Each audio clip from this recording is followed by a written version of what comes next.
Apa ini? Ini hasil catatan saya. Jenazah wanita dimandikan bukan mahram. Ada wanita mati dimandikan 4 orang laki-laki yang bukan mahramnya, bahkan non muslim. Ada di rezim ini.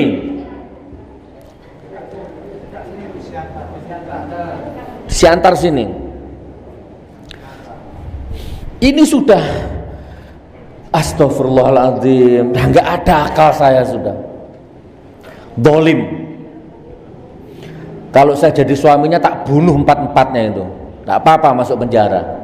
Kalau saya jadi suaminya tak bunuh 4-4-nya itu, nggak apa-apa di penjara. Umpama ya, jangan ditelan mentah-mentah. Ini menggambarkan betapa selesai urusan peradaban manusia ini. Istriku, jenazah istriku dimandikan oleh laki-laki yang bukan mahramnya, tidak dalam kondisi darurat, non muslim lagi. Kalau saya jadi suaminya tak bunuh 4-4-nya itu. Kembangkan. Naudzubillah min dzalik. Gimana kalau istrimu yang dimandikan bukan mahram? Mana? Mahram bukan muhrim. Ini jangan-jangan salah paham. Muhrim sama mahram itu beda. Hati-hati, muhrim ini sering di masyarakat ini salah ya. Laki-laki sama perempuan pacaran, boncengan yang belum nikah itu kadang-kadang dimarahi. Tidak boleh, bukan muhrim gitu ya. Salah Pak. Muhrim itu adalah subjek yang menunjukkan orang yang sedang memakai ihram.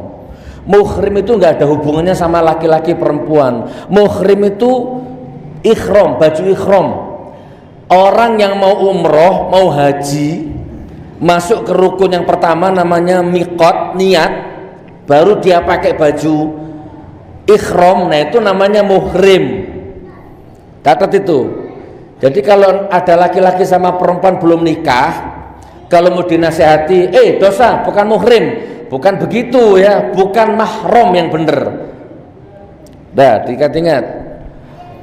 Muhrim itu adalah kata subjek yang menunjukkan orang yang sedang berihram. Itu namanya muhrim.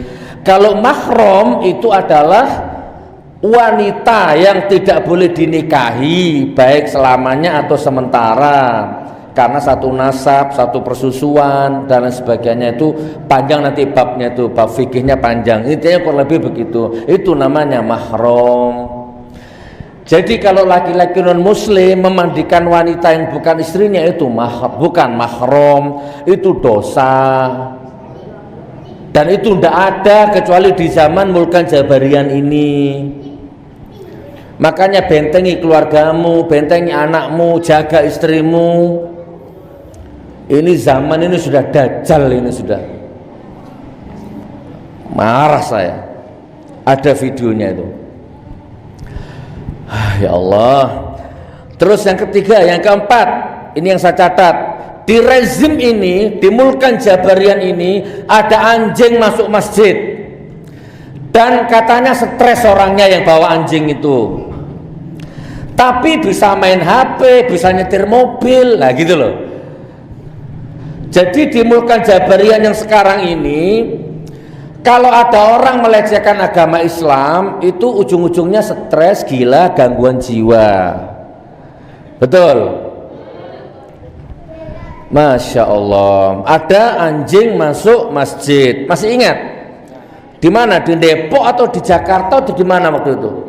Ya daerah sana lah ya. Terus kemudian ada masjid dirusak, ustadz dibunuh.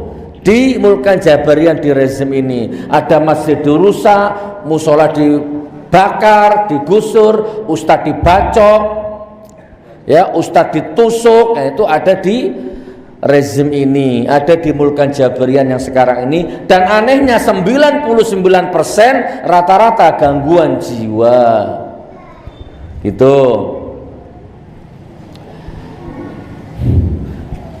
Ya kita heran aja, kan di ukuran ulama itu apa? Ukuran ulama itu apa? Ini jangan-jangan Pak pisau ini. Masya Allah, subhanallah. Sampai di mana tadi? Pisau ya? Iya, sebentar Bu ya, ini belum ceramah. Saya masih mau mukadimah ini, ceramahnya nanti ya. Sampai mana tadi? Jadi kalau nyerang, nah Ahok, tahu Ahok sama Haritanu itu kan pernah pakai peci begini, pakai sorban hijau, masuk pesantren. Tola'al badru alaina, gitu kan, dicium tangannya, gitu kan. Itu kan ulama juga lah, anggaplah itu ulama. Kenapa kok orang-orang gila itu kok nggak nyerang orang dua itu, gitu ya? Heran saya, kok nggak nyerang Menak gitu kan? Menak kok selalu nuduh orang Islam. Kok yang diserang kok Syekh Ali Jabir? Itu kan orang-orang yang lurus-lurus yang tidak pernah makan uang jalan tol itu. Rata-rata orang yang amar ma'ruf nahi munkar, kok itu yang diserang? Ya sudah, nggak apa-apa, serahkan kepada Allah nanti ya. Kemudian Quran dan Injil sama ada di rezim ini. Agama Islam sama Kristen itu sama, Quran dan Injil itu sama. Nah, itu ada di rezim ini. Padahal menurut saya Quran dan Injil jelas nggak sama, jauh beda Pak. Kalau Injil itu Trinitas, kalau Quran itu Qul huwallahu ahad, beda.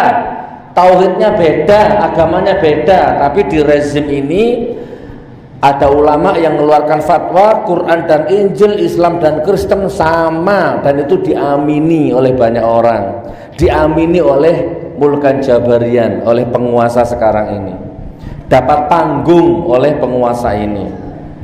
Hati-hati saudaraku. Saya tanya, ayo jujur, nggak usah perlu saya, Quran dan Injil sama apa enggak? Acungkan pisau di leher saya untuk bilang sama itu, saya lebih baik mati daripada mengakui Quran dan Injil itu sama. Tidak bisa, beda. Bagaimana konsepnya Gus Nur? Lakum dinukum waliyadin. Tak hormati, tapi nggak sama. Saya punya cara tersendiri dalam bertoleransi, Bu. Saya tanya ini, kalau ada tetanggamu non muslim, Kristen ya, istrinya hamil, mau pindah mobilmu, mau dibawa ke rumah sakit, boleh ndak? Itu namanya toleransi. Kalau ada tetanggamu Kristen nggak punya beras dimakan, minta beras kepadamu, dikasih ndak? Itulah toleransi. Saya ini orang Kristen umpama, Gus Nur, saya mau ke kota, ada keperluan penting, saya butuh mobil Gus, pinjam mobilnya Gus Nur. Padahal hari ini saya juga butuh mobil, tapi karena yang minjem non muslim dan dia sangat penting, aku ngalah. Oke, pakai mobilku, aku yang ngalah. Bila perlu tak penuhi bensinnya, tak kasih sopirnya, berangkat, yang penting urusanmu selesai. Begitu dia berangkat, diam-diam saya rental mobil pribadiku tak pinjamkan, saya ngalah nyewa mobil. Itu toleransi, itu cara beragamaku. Ayo, apalagi anakmu perempuan mau menikah dengan laki-laki non muslim, tidak boleh, harus Islam dulu baru boleh. Jelas. Gus Nur, saya Kristen, saya mau misa di masjid, boleh enggak? Enggak. Kamu sudah punya gereja. Itu toleransi, tegas Pak. Ayo, lakum dinukum waliyatin, bukan terus Allahu Akbar, Allahu Akbar, azan di gereja, ya Nabi salam alaika, ada sinterklas joget. Ini gimana coba? Tahu Sinterklas? Itu yang pakai baju ada topinya itu joget sambil diselingi sholawat. Ini namanya kebablasan. Ilahi las tulil firdaus si ahla, dinyanyikan di gereja, di acara misa. Memang musik tidak ada agamanya, semua musik suci lah, tetapi kan ada estetika. Contoh ini, sallallahu ala Muhammad, sholli wa sallim daiman ala Ahmada, an-nabi sallu alaik. Sholli, sholla, sallu itu khusus baginda Nabi Muhammad sallallahu alaihi wasallam. Tapi di rezim ini, di Mulkan Jabariyah yang sekarang ini, sallallahu ala NKRI, sallallahu ala Banser, sallallahu ala Jokowi, sallallahu, ada enggak? Gila enggak? Ngeri sekarang ini Pak. Ini bukan menebar kebencian. Gini kok nebar kebencian. Jadi gitu, toleransi itu jelas. Saya kalau toleransi, intinya gini, toleransi itu gini. Di sini ada non muslim nggak? Ada. Nah, toleransi itu begini. Selama di ranah hablum minan nas, silahkan tanpa batas. Bila perlu dia menumpang tidur di rumahmu boleh. Yang penting di teras tidurnya atau di ruang tamu, jangan di kamarmu. Gitu loh, Pak. Rumahku penuh, agamaku Hindu, agamaku Kristen, aku tersesat, mau cari hotel nggak punya duit, boleh nggak numpang tidur di rumahmu? Boleh, silahkan, masya Allah, kita muliakan semulia-mulianya. Bila perlu kita kasih makan ayam, kepiting, kerapu, kakap, kita mewahkan, sementara kita makan tempe nggak apa-apa. Yang penting tamu kita mulia. Bisa dipahami? Apalagi lakum dinukum waliyatin, bisa diterima enggak? Kalau belum bisa terima boleh diskusi sama saya. Kan ayatnya jelas, asbabun nuzulnya jelas. Nabi Muhammad ditawari harta tahta wanita, disuruh diem, gak usah ceramah, gak usah nyebarkan dakwah Islam. Tapi kan Nabi Muhammad gak mau. Jangankan harta tahta wanita, rembulan di tangan kananku, matahari tangan kiriku, mama ya. Rembulan di tangan kananku, kalau untuk menghentikan dakwahku nggak bisa. Ini dari Allah. Maka orang-orang Yahudi akhirnya begini, ya sudah, kalau nggak mau harta, nggak mau tahta, nggak mau wanita, ya sudah. Kalau gitu bagaimana kalau toleransi? Ya, aku ibadah di Ka'bahmu, kamu ibadah di berhalaku, kan gitu kurang lebihnya. Nabi Muhammad diam sejenak, maka turunlah ayat ini. Kul, katakan hai Muhammad, kul ya ayyuhal kafirun la a'budu ma ta'budun wala antum 'abiduna ma a'bud, dan seterusnya. Ayat ini ditutup lakum dinukum waliyadin. Jelas saudaraku, nggak ada Islam Kristen sama itu. Kalau Islam Kristen sama ya udah silahkan, nggak apa-apa. Jadi kalau hari Minggu Anda datang ke gereja, haleluya, silahkan, mau, berani? Katanya sama. Kalau saya naudzubillah min dzalik, jelas. Oke ya, saya percepat. Apa tadi itu? Masjid dirusak, ustadz dibunuh, dan rata-rata orang gila. Quran dan Injil sama. Terus Kristen, Islam dan Kristen sama. Apa ini? Sholawat kepada makhluk selain Nabi ada di sini ya. Tadi itu sallallahu ala Nahdlatul Ulama, sallallahu ala Banser, itu kan ya. Itu ada di rezim ini.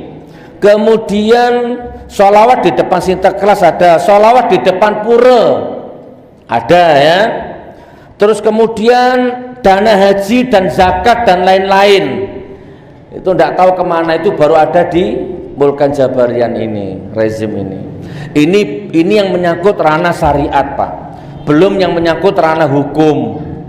Udah gak usah bahas itu, wah habis waktunya nanti. Ya tadi itu, maling duit rakyat bebas, amal ma'ruf masuk penjara, diperlakukan seperti anjing. Tak kasih tugas Ustadz ya, sambil diintip polisinya, jaksanya, hakimnya yang membuat Anda di penjara, intip.